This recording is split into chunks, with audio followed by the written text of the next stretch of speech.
No, you don't need the. I'm doing this my way. He a legend, he a legend, he a legend.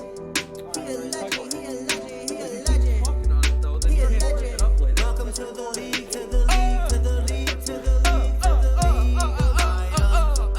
Welcome to the league, to the league, to the league, to the league, to the league of items. What's up, everybody?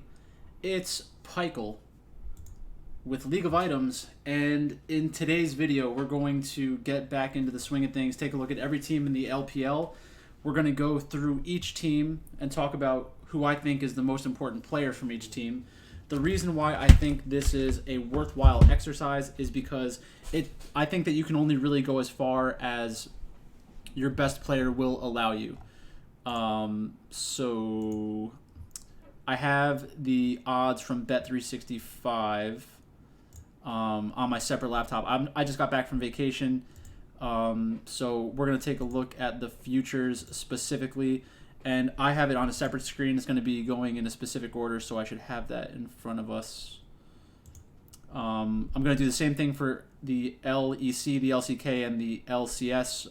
I haven't looked at those numbers yet, but this is to win outright. So the numbers that are on your screen might be slightly different from what's on my screen, but that's not a big deal, in my opinion.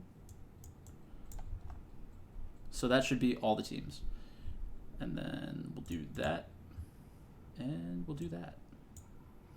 All right, so first up, we're starting with the team with the longest odds to win LPL Summer, and that's LGD. So LGD was bad in the spring split, and they have a lot of uncertainty.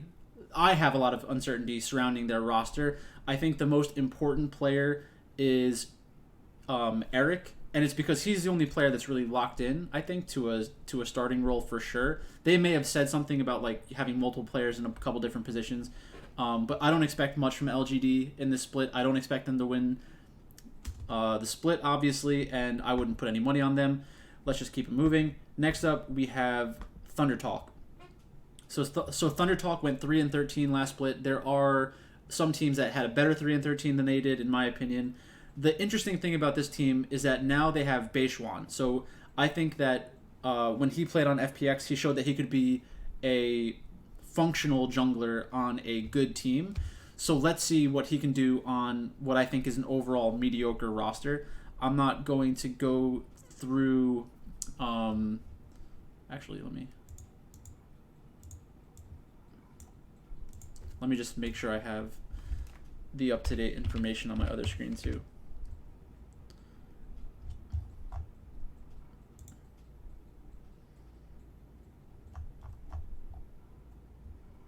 But ultimately, I don't expect much from Thunder Talk. It'd be kind of shocking if they made a run at anything. Next up, we have World Elite. World Elite, I think, underperformed mightily last split. They're at 30,000 to 1. Or no, they're at plus 30,000. So that means if you bet $100, you win. If you bet $100, you win $30,000 if they win the split. And I know that some people in our community are going to probably put some money down on that, like $10. I don't think you're crazy to put $10 on something like that. Bubu is, league average probably. Beishang, I think, has the upside of being an elite jungler.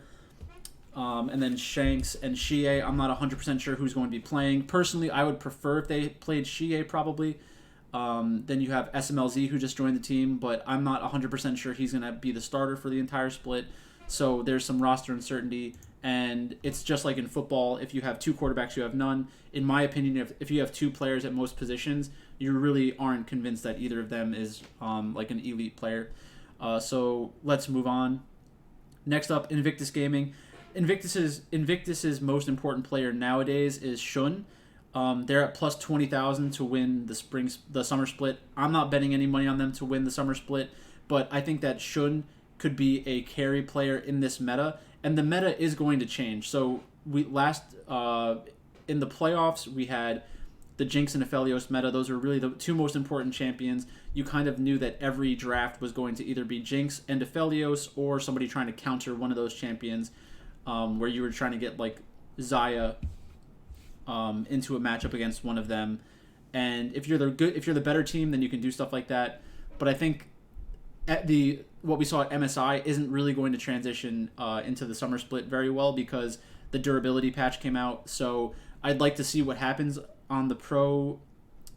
I would like to see what happens professionally for a week or two before I try to lock down what kind of meta it's going to be.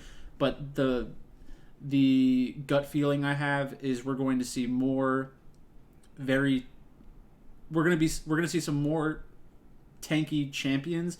I think that Zach could probably make a move in pro play right now. So a lot of teams are going to handle that differently. Some teams are just going to be like, well, I'm going to play a utility AD carry and try to snowball before your tank can like soak up all of our damage.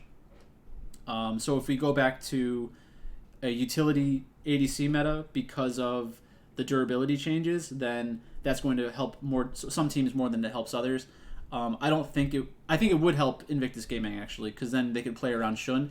The more uncertainty there is around the AD carry pool, the less predictable all of the other champion pools are going to be as well. When you can lock down if you can lock down the champion pools in a specific position, the rest of the drafts are going to be kind of dictated by what's happening in those matchups. We could just be in a spot where it's wide open. Everybody can play kind of whatever they want, and that would be the most fun way to like differentiate teams from one another. Next up, Anyone's Legends. Anyone's Legends beat EDG in Week 8, and the way that they accomplished that was by Betty being in good matchups, and I think that their best case scenario is making it to playoffs. I think that they were a team gathering some hype around the end of last year. I think it was probably a little overblown, but I do think that with their roster, they can kind of push for playoffs. I think they acquired a new player too. I guess not. Okay, so moving on. Ultra Prime. I like Ultra Prime a lot. I think that they are an undervalued team right now. So they were at plus 12,000. They picked up Zoom. So this means one of two things. Either they don't believe in ZS, or they think that the rest of the team is good enough to compete right now, and they don't want to depend on ZS. So they have two different top laners stylistically. I think it's that. I think that Elk and Xiaoxi are definitely a very strong bot lane. You can play around Elk in any meta, and he's going to figure it out. Cryan, I think, has a very limited champion pool, but I like their team overall. I would be considering Ultra Prime at plus 12,000. Next up, we have OMG. OMG is another team that I like a lot. I think that these are the kinds of teams that will sneak into playoffs and might surprise a lot of people. Cream is one of the best players in the LPL, in my opinion. Very good mid laner. If he was on like RNG, V5, LNG, JDG, Top Esports, EDG, Weibo, BLG, if he was on one of these bigger teams with a bigger name, there would be a lot more hype surrounding him as a player, and they would be challenging for a world spot because the rest of their lineup is good. But that's why I'm kind of trying to make the distinction between the elite players on a team. So I do think that Cream is an elite player, and I like their upside a lot. A team that I'm lower on than consensus is Rare Atom, and I'm always low on Rare Atom. I just don't like the roster at its core. Like, iBoy has a lot of fanfare. People think highly of him. Leon has been an okay player for a decent amount of time now. Like, Invictus Gaming thought he was going to be the answer in jungle, so you have to give him some credit for being a very talented player, even though it didn't work out on Invictus Gaming.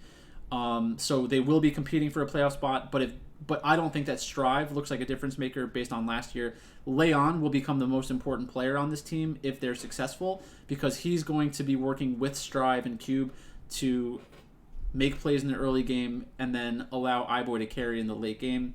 I'm a little bit lower on iBoy in general. It'd be nice if this team kind of worked out and turned into a competitive team, because parity is good for the strength of a league, and the LPL has pretty good parity in general. Next up, we have FPX. So FPX will have Klid as the starting jungler for the entire split, hopefully. I think that Klid it'll be Clid and Care. So Care is also a swap. Gory went from LCK to FPX, and now he's going to PSG. So the starting lineup is going to be Xiao Laohu, Clid, Care, LWX, and Hong. It's a pretty legit roster. I think that I don't expect them to win the split, but this could be a situation where Clid is brought in to allow the rest of the team to be competitive and to kind of push them to get a lot of experience in the regular season, get a playoff spot, compete in playoffs, get Care experience in playoffs, and then really try to push for something next split. And maybe that's with Clid, maybe that's with a different jungler, maybe you can get somebody like Beishang off of World Elite and bring him to FPX next split or next year. Next up, BLG, and this is very interesting. I didn't know about all this, but it really doesn't surprise me. It kind of sounds like it makes a lot of sense. So BLG and RNG swapped top laners. So Bin is going to BLG, Breathe is going to RNG. Bin is a very good player. I've loved Bin for multiple years. When Suning made their run at Worlds, a lot of it had to do with Bin being a very good top laner. He didn't fit in well with RNG, and I'm not going to get into that, but I think that kind of reaffirms my opinion of RNG's roster and how it's constructed to be successful. And I think that Breed will be a better fit for that team. But for Bin, the interesting thing about BLG is that they're going to probably play a very slow type of League of Legends on the top half of the map, where Bin is able to play the way that he was on RNG, where he's even more isolated than he was on RNG. And that will attract attention from the enemy team and away from Doggo. So by bringing in Bin, I think that he'll have a target on his back, and that'll let Doggo do a little bit more in the early game. If you can play around Doggo and Doggo adapts to this next meta well, then you might have something with BLG. It's very interesting. I think that Fofo really changed my opinion of him last split. There were a lot of games that I thought he played very, very well. I don't think that they're going to win this split, and I'm not really convinced that I'd want to put money on them. And we'll get into more. The way that I talk about these other teams will kind of help explain why. So next up we have Weibo Gaming. So Weibo Gaming is another team, formerly Suning. They have a very strong roster that has proven to be successful on the type of patch we might be going into. If it becomes an Ezreal meta where Huanfeng is able to build some defensive items, then he's going to be extremely good, just like he was in the Worlds patch of 2020. They can play around him. He is one of the best AD carries in the world, and they can play their entire strategy around him, and he can do it successfully. So we have the Shy, SFM, Angel, Huanfeng, and On or Sword Art. I'm not sure who's going to be starting in the top lane or at support. I would assume it's the Shy and On, because they kind of committed to that last split. But Weibo Gaming is a team that I have a lot of faith in. I will not be betting them at plus 800. I don't feel like I'm getting enough value for my money. But I'm actively rooting for Weibo Gaming, and I make no apologies for it. Next up, we have EDG. So EDG is kind of built around Viper. Viper is arguably the best AD carry in the world. I think Viper and Ruler are the two best AD carries in the world. And I think that Huanfeng is up there. I don't think that Gala is one of the top 4 or 5 best AD carries in the world. That's just me personally. But he is a very good player in the Kai'Sa meta that was at MSI, and if it continues to be like that, then RNG is in a perfect position for the summer split and for Worlds. But again, with EDG, I don't think EDG is going to make it back to Worlds, and that kind of sucks. I think that it'd be better if the winner from last year was automatically given entry into the next World Championship, just to force you to beat the team from last year. My computer just died. That's okay. So that was Weibo. What else do we have?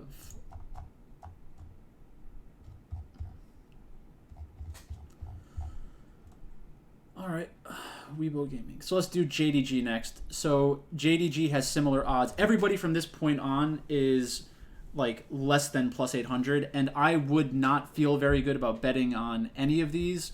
But there is one team that I would bet on, and it is going to be kind of surprising. So JDG, 369, Kanavi, Yagao, Hope, and Missing. Personally, I think that Kanavi is the most important player. If I'm correct, and the jungle champion pool is gigantic because it's difficult to lock down any of these positions into like matchups that you're just going to trade back and forth with the enemy team, then Kanavi is going to be one of the best junglers in the world again.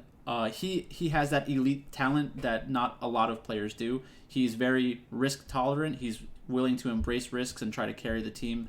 And I love that play style. But I can't bet on them at this number because you're tying up your money for multiple months. That's just not something that I'm going to do. Next up, and this is just alphabetical order. This isn't the order that I like them. I'm going to skip one team, but that's it. So LNG, Ale, Tarzan, Duanbe, Light, and Lumao. They underperformed last split.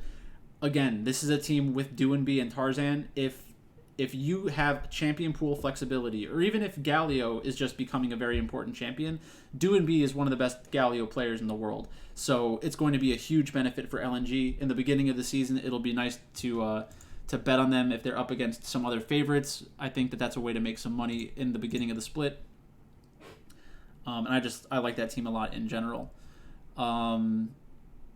Next up, we have Top Esports. There was a post going around that Top Esports had the best roster for the summer split. I think that it was one of the casters that was like kind of pushing for that.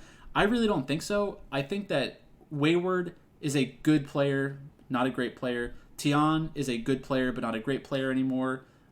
He had some very good performances, I think, at the end of last split and in playoffs. I think he really surprised a lot of people with the level he was playing at. But I don't think that he is the best jungler in the LPL by any stretch. Knight, on the other hand, is one of the best mid laners in the world and can kind of drag this team pretty far. Jackie Love, good player. I love his play style. It's just we haven't seen many elite performances from him recently. Like, it's not that he's not showing elite performances or like really good stat lines. It's just I don't really believe in the consistency of him right now, which has somewhat to do with the level he's playing at and some to do with his play style. But again, I think that Top Esports, if you told me that they made semifinals or finals in the summer, I wouldn't be surprised because that's how much faith I have in a player like Knight. And then the second to last team is V5. So Rich, I'm not a huge fan of Rich. Karsa, they picked up XLB, which is pretty interesting. He's a pretty good backup jungler if he's going to be their backup jungler. Then you have Rookie, who's obviously a great mid laner, and then you have Photic and PP God. So I assume that V5 is going to take a step backwards. I don't think that they'll make finals. I don't think that they'll make the spring split finals. Maybe they can earn their way into the World Championship. But I think that if I had to assume who the team's making it to the World Championship, I would assume that V5 does not make it, just because we saw so many surprisingly good things out of them last split. I think it's going to be tough to reproduce. And then last but not least, the one team that I would be shocked if they didn't make Worlds is RNG, and that would probably seem very obvious going into the summer split. But after their MSI performance, I was ready to bet against them. I think that going from Bin to Breathe is going to be a huge benefit for that team. Anybody who has seen my top lane ranking video from before last split, I had Bin and Breathe as two of the best top laners in the LPL. And during MSI, there was something that came out where Xiaohu said, the only people that I'm willing to play top lane, if I'm not playing top lane, is Bin and Breathe. And I didn't know about the situation where they wanted to get Breathe, but because something happened, they had to put Bin on RNG and Breathe on BLG, and then this was kind of premeditated that this swap was going to happen because of what the teams were looking to accomplish, with Uzi being involved and everything like that. So now you have RNG. I think they're like plus 350. I might want to bet RNG at plus 350. I think it's unlikely that their number slips very far. If they have a very bad start of the split, which is possible, and some other teams look unbeatable, then you might be able to get RNG at like plus 500, like somewhere between plus 500, plus 600. I really believe in this team. I think that Breathe will just be a better fit. I think Bin likes being a little bit more isolated. Breathe, I think, is going to be able to integrate himself into the team a little easier because of his champion pool and playstyle. So with a player like Breathe, and if Xiaohu is still playing essentially utility mid laners that are going to go to side lanes and try to make an impact, I think that Breathe is just probably the better option. I think that it fits better with the team, and it makes so much sense why they were going after Breathe before last split, but for all the different reasons that I kind of mentioned earlier, it didn't work out. So I didn't want to be on RNG. I didn't foresee anything like this happening. I'm kind of surprised that I'm at this point, but I think that RNG should be the favorites. Plus 350 seems reasonable. I'd prefer it at plus 550, plus 600, just to justify me getting my money in now and kind of waiting for a long time. But I'd be shocked if RNG didn't make it to semifinals during the summer playoffs. And they should be very good in this meta. I think that the durability stuff would help mid laners that are more flexible with champion pools as well. So it'll be exciting to see how everything shakes out. We're going to start getting some slates on DraftKings. We're going to start having the matchups for week 1. I'll make another video for that probably tomorrow about week 1 specifically, or at least the first day of games. But that's basically it for this video. I just wanted to highlight some of the elite players from the different teams and talk about their starting numbers on the sports books. And nobody is more surprised than I am that right now my favorite team is probably RNG. I think that if we end up in a meta where RNG is the best team, I think teams like LNG will be the biggest beneficiaries because they play a similar style to RNG in my mind. So that's basically it. Thanks for watching. Welcome back. If you like this video, like, share, comment, subscribe, etc. But that's all I've got for you today. Thanks for watching, and I'll talk to you later.